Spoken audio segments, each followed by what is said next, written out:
이제 완연히 가을로 접어들기 전에 겨울이 오고 한라산에 서리가 내렸다라는 기사도 얼핏 이렇게 지나면서 봤는데, 비록 이제 가을을 우리가 지나고 있지만 가을만 되면 이제 제가 개인적으로 그 단풍이나 낙엽을 은행잎이 이렇게 노랗게 물드는 것을 보면 늘 생각하게 되어지는 게 있습니다. 어렸을 때는 이제 그걸 보면서 그냥 좋아했기도 했지만, 한편으로는 저거를 보면 왜 기쁠까, 왜 아름답다라고 느낄까라는 생각이 좀 들었어요. 왜냐하면 단풍은 나뭇잎이 죽어가는 과정이잖아요. 떨어지고 죽어가면서 영양분을 받지 못해서 죽어 떨어지는 과정인데, 사람들은 그것을 보면서 아름답다, 이쁘다 하죠. 그래서 그게 어떨 때는 좀 의아하게, 그래도 개인적으로 또 가서 보면 너무 아름다운 거예요. 근데 그거를 또 가만히 생각해 보면 왜 그럴까라는 생각을 이렇게 하게 될 때가 참 많습니다. 근데 이 가을이 될 때마다, 특히나 이제 저희 한국 같은 경우에는 그 단풍이 드는 게 되게 알록달록하게 이쁘게 들고, 설악산도 갔다 왔지만 전에 내장산을 갔을 때도, 그러니까 남쪽에서도 단풍이 드는 걸 보면 참 이쁘게 그게 물이 들더라고요. 근데 그런 것들을 보면서 또 어제 다시 이렇게 좀 생각을 해보게 됐습니다. 왜 단풍이 그럴까라고 생각한다면, 나뭇잎이 봄에 새싹이 돋으면서 푸르름해진 어떤 그런 모습들을 보면, 그래서 이제 새싹이 돋는 모습들, 그래서 약간 연녹색으로 들면서 5월에 돼서 약간 연초록이 되고, 또 여름이다 아주 초록, 진한 초록이 되는 그 과정들을 보면, 항상 보면 그 나뭇잎이 있을 때 나무들을 보면 되게 아름답고 그때그때마다 새로움들을 느끼게 되어집니다. 나뭇잎이 중요하죠. 왜냐하면 그것을 통해서 여러 가지 또 나무들이 생명을 필요한, 유지하는 데 필요한 영양분을 공급받고 또 그렇게 하는데, 근데 유독 가을이 되면 나무가 지 혼자 살겠다고 나뭇잎으로 가는 영양분들을 끊어버리잖아요. 그러면 나뭇잎이 거기에서 이제 말라가는 과정인데, 근데 그 과정에서 저 같으면은, 이제 제가 만약 나뭇잎이면 기분 나빠하면서 그냥 아주 까매지거나 보기 안 좋은 모습으로 바뀔 것 같은데, 나뭇잎은 그러지 않고 이제 서서히 색이 빠지면서 그것이 때로는 노란색으로, 또 어떤 나무는 빨간색으로 물들게 됩니다. 그 모습을 보면서 한 가지 되게 재밌는 거는 뭐였냐면, 쟤는 떨어질 때까지 아름답구나. 시작의 모습도 싱그럽고 생명으로 시작하지만 마지막 떨어지는 그 모습조차, 가는 그 과정조차도, 소위 말한다면 나이가 들어가는 과정조차도 참 아름답구나. 그리고 그 떨어진 나뭇잎의 하나의 나뭇잎이 그냥 그 자체로 또 없어지는 게 아니라, 없어지지만 그것이 그 자기가 달려있던 나무의 영양분으로서 또 그 안에서 같이 흡수되어지는 모습들을 이렇게 보게 되어줍니다. 그러면서 그 모습을 보면서, 이게 어떻게 본다면 하나님의 사람들의 모습이 이와 같지 않을까라는 생각을 어제는 좀 더 해보게 되어졌습니다. 그러면 하나님의 사람들의 삶은 그 자체로 아름다울까요? 안 아름다울까요? 아름답죠. 하나님의 사람의 삶은 그 자체로 참 아름답습니다. 그러면 하나님의 사람의 삶은 언제부터 아름다울까요? 태어날 때부터 아름다울까요? 예수 그리스도를 믿고 영접한 다음부터 아름다울까요?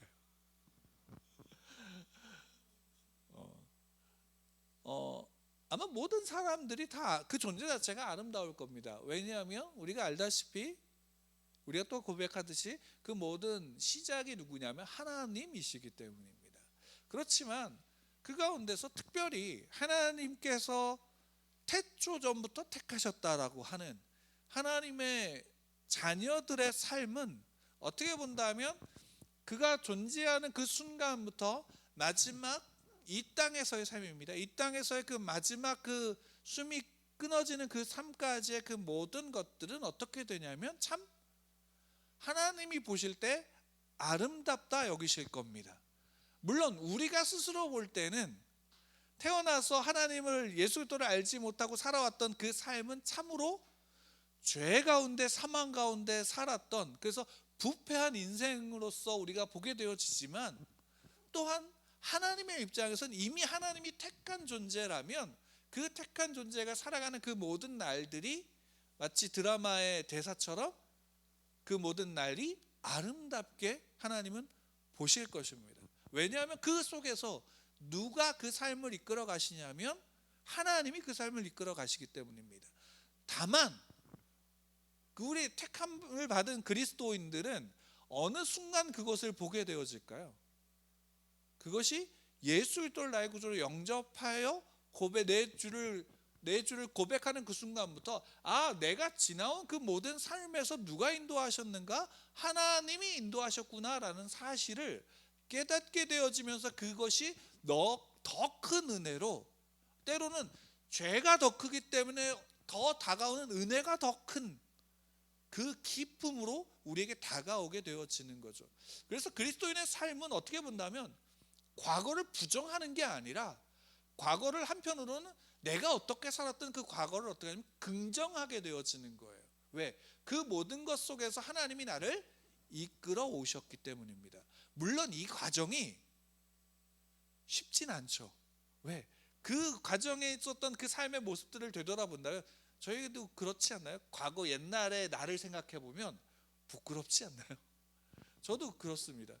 제가 처음 설교를 한 게, 제가 교육전도사로 사역했던 교회에서 처음 이제 장년들 앞에서 이렇게 설교를 했던 것이 기억이 나는데, 그 전날 굉장히 긴장이 돼서 밤을 새서 이제 설교를 준비하고, 또 그것을 위해서 또 다른 선배가 설교했던 것들을 다시금 원고를 새벽에 전화해서 깨워가지고 다시 메일로 받아서 다시금 살펴보고 막 이렇게 했던 기억이 있습니다. 그래서 그날 한숨도 못 자고 이제 주일 오후에 그 헌신 예배 때 이렇게 설교를 하게 되어졌는데, 그런 그때 설교를 가만히 생각해 보면 지금도 기억이 나는데, 어떻게 설교했는지를 기억이 나는데 참 부끄럽죠. 또 이전에 지냈던, 어렸을 때 지냈던 또 행동들, 태도들도 기억이 납니다. 그러면 그게 굉장히 부끄러운 모습인데, 근데 그것이 부끄럽다 그래서 그것을 지워버리면 지금의 제가 있을 수가 없다라는 사실을 또 깨닫게 되어집니다.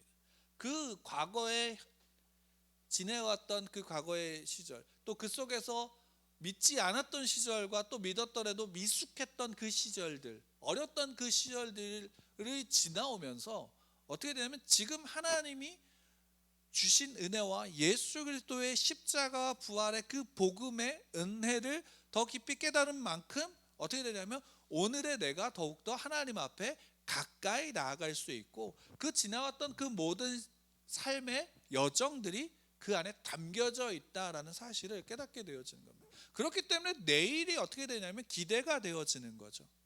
내일이. 하나님의 부르심은 우리가 내가 어떠하다, 내가 부족하다, 연약하다, 모자르다의 모습이 아니라, 하나님이 그냥 나를 택하심으로 하나님 앞에 나를 이끌어 오시고, 그 속에서 하나님이 내 아버지시구나라는 것을 깨닫는 그 과정 속에서 하나님의 부르심은 어떻게 해요? 끝이 없고, 하나님의 부르심 앞에 누구도 그 부르심 앞에 우리를 그 은혜와 사랑 앞에서 끊을 수 없다는 사실들을 깨닫게 되어지는 것이고, 그것이 우리에게 뭐가 되냐면 은혜가 되어지는 겁니다. 그래서 성도의 삶은 그 자체로 어떻게 되냐면 참 아름다운 겁니다. 여러분들 서로 이렇게 좀 보시면서 이렇게 좀 인사할까요? 당신의 삶은 참 아름답습니다. 네. 그 삶은 참 아름답습니다. 과거를 알고 있고 지금의 부족함을 알고 있는 것을 보면 아름답지는 않는다라고 생각할 수도 있지만, 실제로 하나님은 여러분들의 삶을 참 아름답게 보십니다. 그리고 아름답게 여기시고 더 아름답게 이끌어 가실 겁니다. 우리가 그것을 본다면 그 은혜가 얼마나 큰지, 그 은혜 속에 우리가 어디에 있는지를 좀 보게 되어지는 겁니다. 오늘 본문에 보면 이제 13장이, 사도행전 13장이 들어오면서 이제 굉장히 큰 전환이 여기에서 일어나게 됩니다. 우리가 이제 드라마를 보게 되어지면 그러니까 1장부터 12장까지 드라마의 한 시즌이 끝난 겁니다. 그리고 13장부터 이제 드라마의 새로운 시즌이 시작되어지는데, 그 시즌 1의 주인공은 베드로였고, 베드로를 중심으로 교회가 어떻게 성장하고 그 속에서 하나님께서 어떻게 역사하셨지, 성령께서 어떻게 이끌어 가셨는지가 나오게 되어집니다. 그래서 마지막에 우리가 같이 봤지만 이 복음이 단지 유대인들만의 한 민족의 작은 어떤 한 그 민족을 향한 하나님의 구원이 아니라, 이게 이 유대인들을 넘어서 모든 열방 이방인들에게도 구원이 임했다는 사실들이 증명이 되어지고, 그 사실을 예수님의 제자들이었던 사도들도 다 그래서 그것을 보게 되어지고 고백하게 되어집니다. 근데 그 마지막은 어떻게 본다면 그것을 깨닫게 되어지는 게 자연스럽게 그냥 구원이 우리에게만 있는 게 아니라 이방인에게도 있구나라는 것을 깨달은 게 아니라, 스데반의 순교와 또 그로 말미암아 교회 안에 임하게 된 핍박 속에서, 그 고난 속에서 이 그리스도인들, 예수를 믿었던 이들이 흩어지게 되면서 어떻게 되냐면 복음이 퍼져나가게 되어진 거죠. 그리고 그 퍼져나가는 과정 속에서 이방인에게 구원이 임했다는 사실을 경험하게 되고, 누구 직접 보게 되어지는 것이고, 그것이 이제 교회에서 다 모든 지도자들이 함께 모여서 그것을 공인하게 되었습니다. 그러면서 이제 안디옥에 교회 거기가 참 사람들이 믿는 자들 수가 많이 늘어난다, 많이 이제 세워지는 것들을 듣게 되어져서 누구를 파견하냐면 바나바를 파송하죠. 그 바나바를 파송하는 게 이제 12장에 잠깐 나오지만 이제 13장에 들면서 어떻게 되냐면 그 이야기가 이제 새롭게 시작되어지는 거예요. 어디를 중심으로? 안디옥 교회를 보여주면서 시작하는 거예요. 근데 좀 생각해 보면 어떤 게 더 드라마가 참 재미있게 흘러갈까라고 한다면, 이 바나바가 안디옥에 가서 어떻게 그 안디옥 교회가 다시금 세워지고 거기에 또 제자들이, 그 리더들이 세워지는지의 과정들을 또 보여주면 참 좋겠지만 이미 그거는 지났어요. 왜? 바나바가 파송이 되면서 혼자 그걸 감당하는 게 아니라 그 사울이 이제 다메섹 도상에서 회심한 다음에 사울이 너무 큰 분란의 중심이 되니까 이제 예루살렘 교회에서 그를 다소로 보내죠. 다소로 보내서 3년이라는 시간 동안 거기에서 이제 아라비아 반도에 있으면서 다시금 예수 그리스도 앞에서 그가 복음이 무엇인지를 깨닫는 시간들을 거친 다음에 바나바가 사울을 불러들여서 다시금 같이 어디로 가냐면 안디옥에 가죠. 그러니까 어떻게 본다면 사울은 바나바가 없으면 이 초대교회에서 이 복음의 중심 가운데 설 수가 없었을 거예요. 근데 이 바나바가 처음에 그가 회심했다라는, 예루살렘으로 사울이 왔을 때 그가 회심했다라는 것에 증인이 되어지고 사도들한테 소개시켜주고 그들과 만남을 갖게 하는 주선을 하기도 했지만, 어쨌든 다시금 그 바나바가 사울을 불러서 안디옥 교회에 같이 가서 그 교회의 사역들을 같이 감당하게 됩니다. 그리고 실제로 그 사역 속에서 안디옥 교회는 건강하게 세워지고, 또 그 세워짐 속에서 이제 매일같이 그 리더들이 함께 모여서 어떻게 하냐면 안디옥 교회에서 금식하고 기도하며 하나님의 뜻 앞에서 어떻게 해야 될지를 구하고 있을 때, 하나님이 안디옥 교회 그 같이 기도하는 이들에게 말씀하시죠. 그게 이제 오늘 2절 말씀입니다. 2절 말씀 우리 같이 한번 좀 읽을게요. 시작. 주를 섬겨 금식할 때에 성령이 이르시되 내가 불러 시키는 일을 위하여 바나바와 사울을 따로 세우라 하시나니. 그러니까 안디옥 교회가 잘 세워지고 그 중심에는 바나바와 사울이 있었는데, 하나님이 갑자기 바나바와 사울을 어떻게 하면 따로 세워라. 내가 이들을 어떻게 하냐? 내가 불러 시키는 일을 위하여 이들을 따로 세웠으니까 따로 세워도 라고 얘기해요. 근데 그때 이제 같이 기도하던 사람들을 여기 1절에서 기술하고 있는데, 안디옥 교회에 선지자들과 교사들이 있으니 곧 바나바와 니게르라 하는 시므온과 구레네 사람 루기오와 분봉왕 헤롯의 젖동생 마나엔과 및 사울이다라고 이제 하고 있어요. 여기 이제 우리가 이제 바나바와 사울은 알지만 나머지는 잘 모르는데 정확하게 이 사람이 누구다라고 이제 성경에서 이야기하는 건 아니지만 다만 우리가 이제 그 이름을 통해서 추측할 수 있는 것은 니게르라 하는 시몬이 나와요.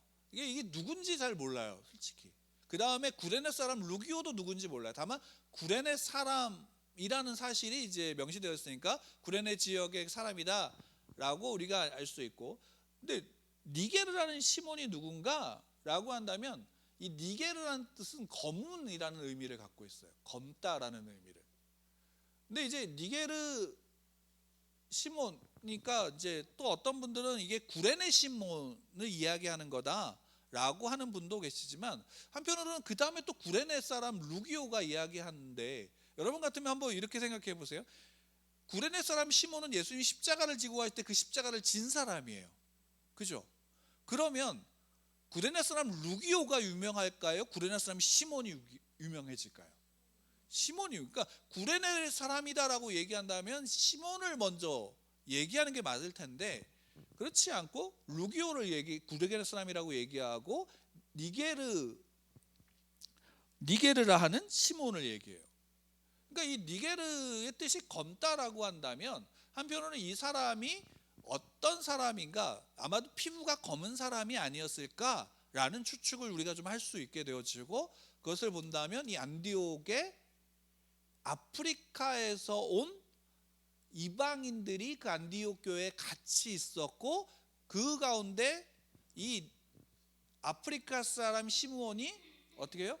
그 안디옥 교회의 한 중심의 리더로서, 지도자로서 함께 하고 있었다라는 것을 본다면, 이 안디옥 교회가 단순하게 유대인들만을 모여서 유대인들끼리만 있는 교회가 아니라 말 그대로 이방인들도 그 속에서 지도자로 함께하는 교회로서 세워진 것이 아닌가라고 우리가 좀 생각할 수 있고, 특별히 여기 헤롯의 젖동생 마나에는 누구냐면, 이 헤롯이 누구냐면 그 분봉왕 헤롯인데, 헤롯 안디바를 얘기를 해요. 그 헤롯 안디바는 누구냐면 예수님 십자가에서 못 박히실 때 그때 예수님 빌라도 총독과 이 헤롯 안디바가 서로 예수님이 왔다 갔다, 그 사이를 왔다 갔다 했던 그때의 헤롯을 얘기해요.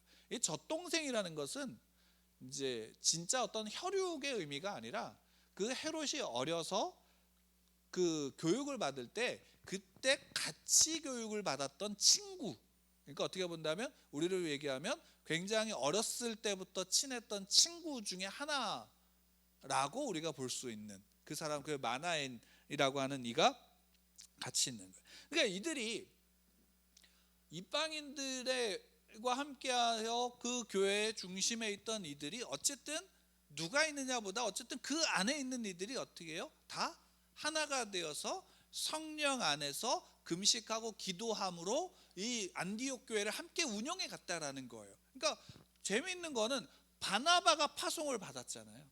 그러면 그 교회의 중심은 누가 되어야 돼요?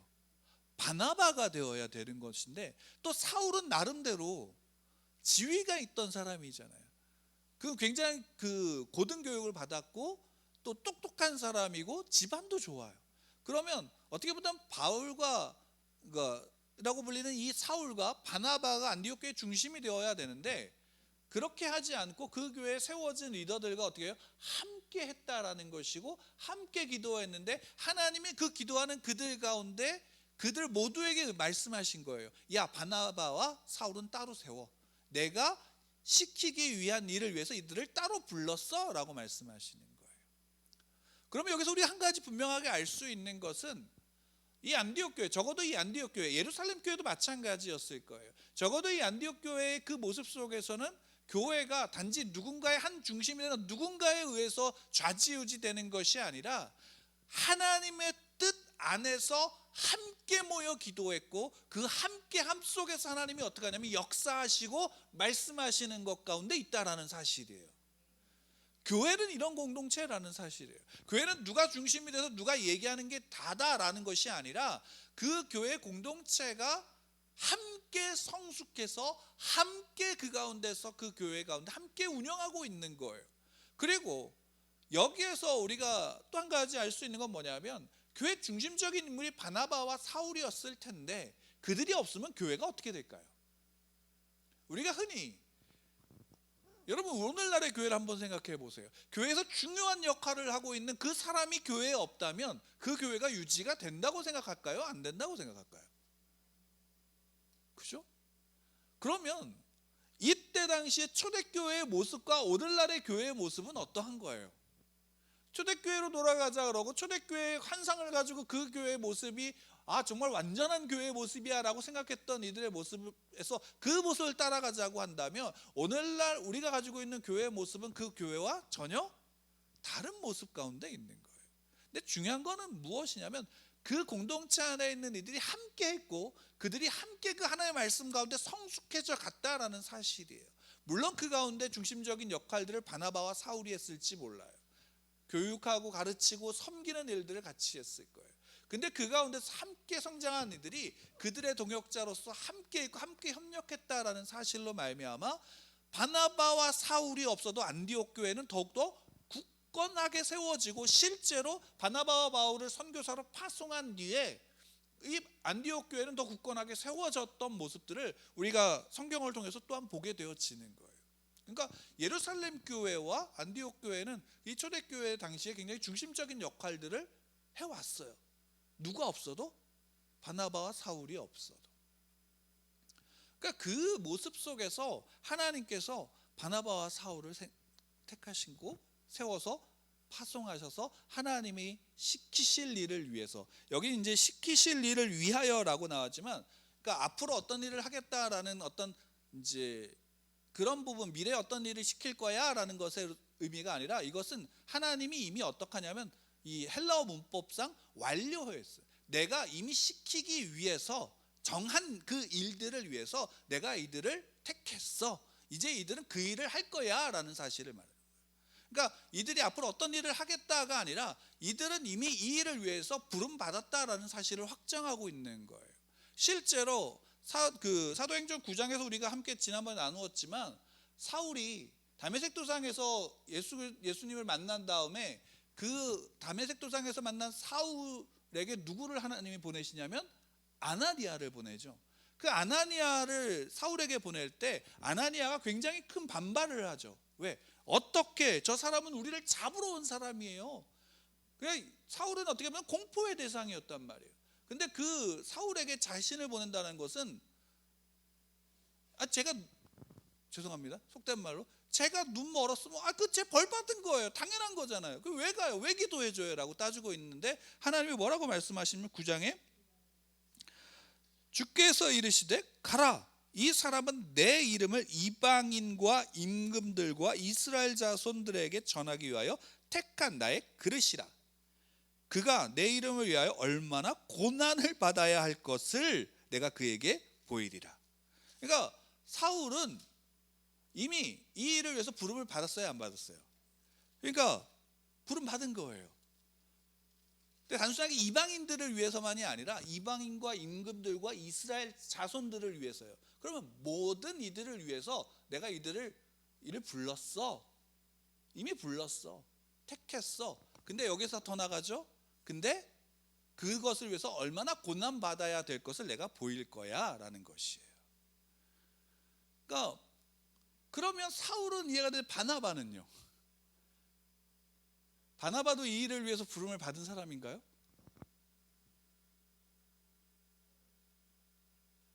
한번 생각해 보세요. 바나바도, 여기도 바나바 같이 나오잖아요.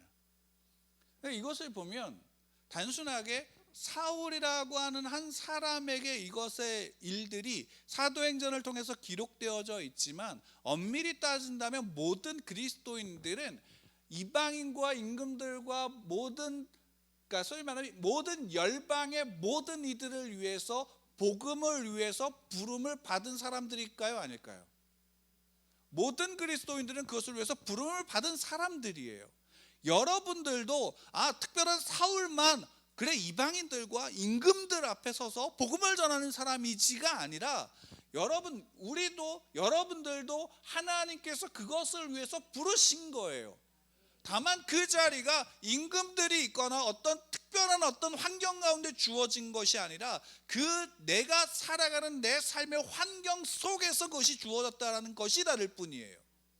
다만 그 속에서 바나바도 사울도 동일하게 부름을 받았고 그 일을 위해서 이제 이들을 내보내줘, 이들을 파송해서 그 일들을 할 수 있게 해줘 라고 그 안디옥 교회에 하나님이 말씀하신 거예요. 또 그 일을 위해서 그 음성을 들었다고 해서 그냥 한 게 아니라 또다시 그들이 이것이 정말 함께 하나님께 음성을 들은 것인지를 확인하기 위해서 함께 금식해서 기도한 다음에 결정을 내려. 왜? 그 자리에 있었던 모든 이들이 그것을 동의하고 받아들임으로 말미암아 이 둘을 파송하는 거죠. 안디옥 교회로서는 쉽지 않은 일일 거예요. 왜? 처음 이 교회가 세워질 때 그 중심적인 역할을 했던 게, 그 중심축이 되었던 게 바나바였고 사울이었는데 그들이 없어지면 이 교회가 어떻게 될까라는 걱정을 안 했을까요? 했을 거예요. 그럼에도 불구하고 그들을 보낸 것은 그들이 그 속에서 이것이 하나님의 뜻이다라는 사실을 함께 인정하고 동의해서 어떻게 결정하고 그들을 파송한 거예요. 여기에는 단순하게 사울이라는 인물이 어떠하다, 바나바라는 인물이 어떠하다는 게 아니라 이 교회의 공동체 모든 이들이 하나님 앞에 함께 섰고 그들이 그 하나님 앞에 섬으로 말미암아 그들 모두가 그 하나님의 뜻 가운데 하나님이 시키실 일, 이미 정하신 그 일들 가운데 함께 하고 있는 거예요. 더 중요한 건 뭐예요? 하나님이 단순하게 너 이거 해 라고 해서 시킨다 그래서 그 사람이 그냥 로봇처럼 하는 게 아니라 거기에는 이들의 안디옥 교회 모든 공동체 모든 성도들의 의지가, 자신들의 의지가 담겨 있어요, 없어요? 담겨 있는 거예요. 사울의 의지가 담겨 있고 바나바의 의지가 담겨져 있는 거예요. 그 의지의 자유가 이들로 말하면 더 큰 하나님의 영광 가운데 나아갈 수 있도록 이끌어 가시는 거예요. 그것이 하나님이 우리를, 하나님의 성도들을 부르신 이유이고 부르신 자의 삶인 거예요. 거기에는 그 우리의 자유의 의지가 분명히 담겨져 있고 그 의지로 말미암아 우리는 뭘 경험하냐면 하나님의 영광을 누릴 수 있게 되어지는 거예요. 이것이 믿는 자들이 느끼고 있는 바고 보고 있는 바며 그 속에서 살아가는 삶의 이유가 되는 거예요. 그래서 성도의 삶은 시작도 아름답지만 마지막 끝날 때가 더 아름다워지는 이유가 거기에 있어요. 왜? 그 삶에 이끌어가는 모든 이끄심이 누구에게 있다? 하나님께 있음을 고백하게 되어지는 거니까. 물론 그 속에는 내 의지의 자유가 있지만 그 의지의 자유가 단순하게 로봇으로서가 아니라 내가 이 속에서 하나님의 부르심 앞에 내 의지로 반응할 수 있는 자유가 있게 되어지는 거예요. 그 자유 속에서는 뭐가 있어요? 사울은 분명히 아나니아를 통해서 야, 아나니아가 이 얘기 했을까요? 안 했을까요? 야, 하나님이 너 이방인들과 임금들과 이스라엘 자손들을 위해서 너를 세웠대. 근데 얼마나 고난을 받아야 할지 보여진다고 얘기했어. 이 얘기를 했을까요? 안 했을까요? 저 같으면 했을 것 같아요.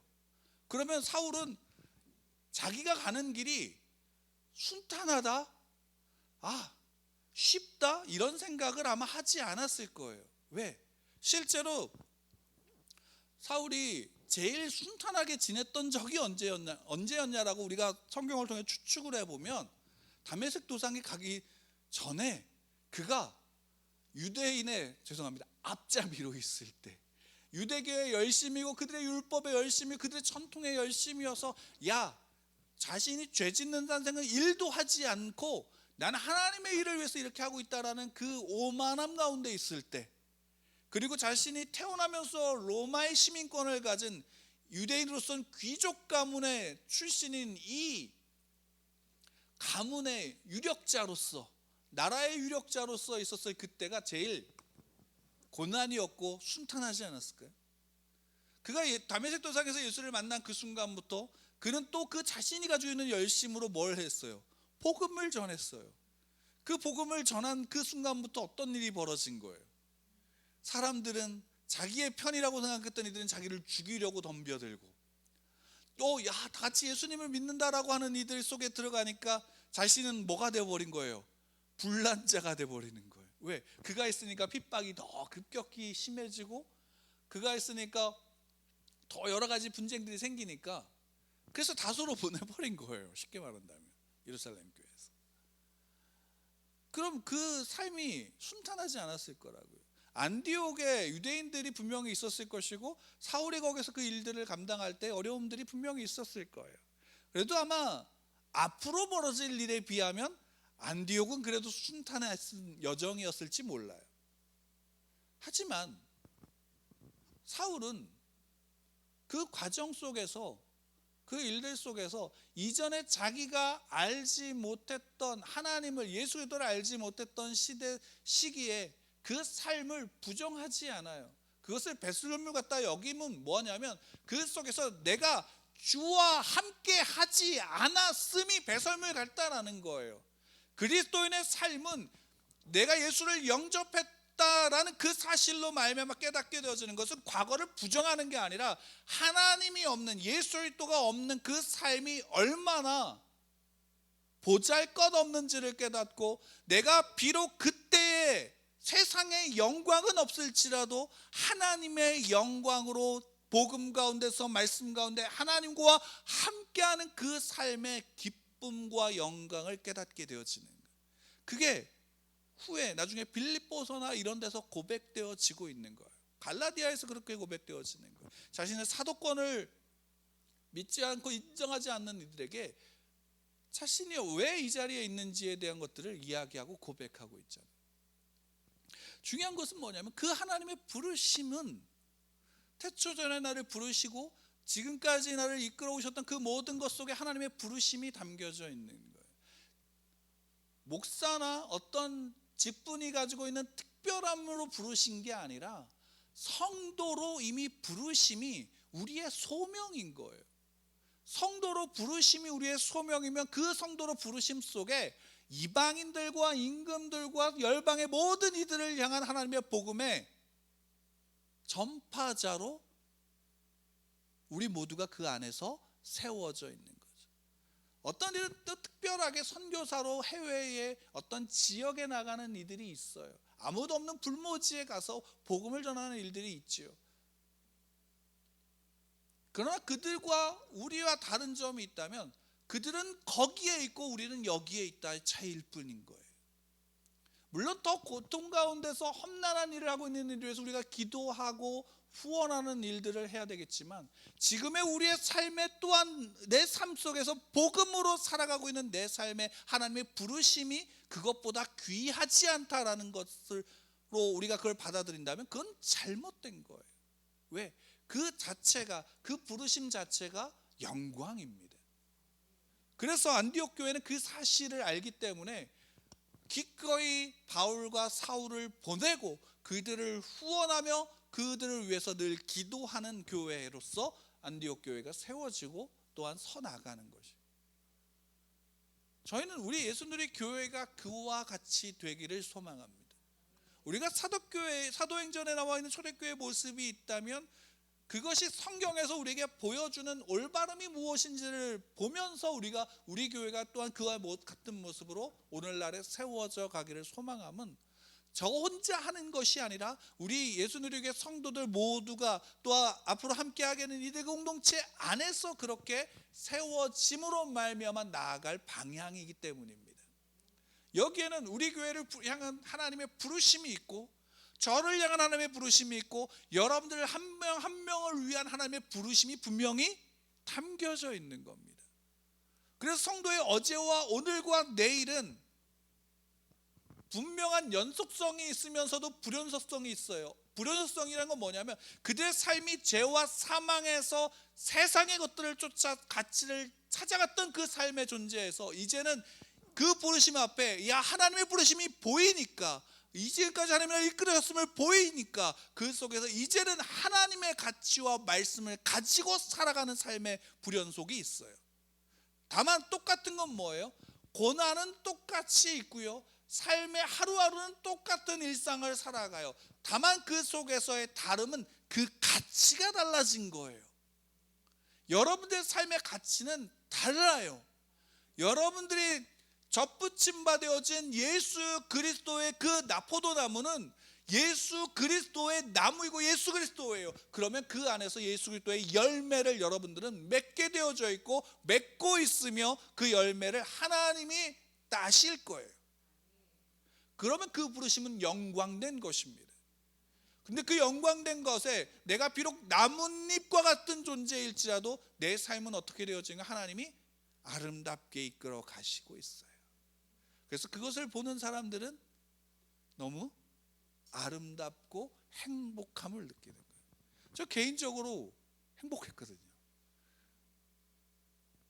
어제 단풍을 보러 가면서 그 속에서 보여지는 모습들이 너무 행복했거든요. 처음에 딱 갔을 때 느낌은 뭐였냐면, 제가 어제도 표현했지만, 수줍은 아이가 자기 집에 놀러 온 누군가를 빼꼼히 보면서 수줍게 보여지다가 그 문을 열고 들어가는 그 순간 그 아이가 보여준 것은 뭐예요? 자신의 모든 것을 열정적으로 보여주고 함께하고 즐거움을 누렸어요. 근데 마지막에 거기서 이제 들어갔다가 나오는 순간 어떤 걸 느꼈냐면, 얘가 토라진 거야. 토라져서 약간 삐치면서 이렇게 새초롬하게 바라보고 있는 느낌을 어제 받았어요. 그 한순간에 그 짧은 거리를 이렇게 지나가는 그 과정 속에서 그것을 느꼈어요. 그리고 그것을 바라보면서 느낀 건 뭐냐면, 저 모습도 아름답구나라는 거예요. 그 모든 것 속에서의 아름다움이 거기에 담겨져 있구나라는 것을 느꼈어요. 하나님이 우리를 보실 때 때로는 우리의 미숙함과 연약함들로 말미암아 하나님이 앞에 새초롬하게 보일 때도 있지만, 또 때로는 야 좋아서 뭐 간도 쓸개도 다 내줄 것처럼 보일 때도 있지만, 또 그러다가 어느 순간 딱 되면 뭐예요 이게, 이런 경우도 있지만, 결국 하나님은 그 모든 것 속에서 그 아름다움을 지키고 계시고 더 아름다움의 열매로서 우리를 세워가신다는 사실, 이게 하나님의 부르심이다라는 사실을 다시금 깨닫게 되었습니다. 하나님이 여러분들 부르셨습니다. 태초 전에 부르셨습니다. 왜 날 좀 더 일찍 나를 안 부르셨냐가 아니라 태초 전에 부르셨습니다. 여러분들이 지나와야 했던 그 모든 과정은 그 과정을 통해서 지금의 여러분들이 세워졌습니다. 물론 그 시절이 후회되고 지우고 싶고 상처로 가득 찼을지라도 나중에 여러분 내일 그 어제가 하나님의 이끌어 가심 속에 있었던, 그래서 지금의 나를 세운 하나님의 인도하심인 것을 더 깊이 고백하게 되어질 것입니다. 그래서 그 삶은, 하나님의 자녀의 삶은 아름답습니다. 하나님의 생명이 여러분들 안에 늘 꿈틀거리고 그 꿈틀거림 속에서 열매가 태어나기 때문입니다. 하나님이 여러분들을 부르셨습니다. 그 부르심 앞에 기뻐하고 그 은혜를 누리시기를 축원합니다.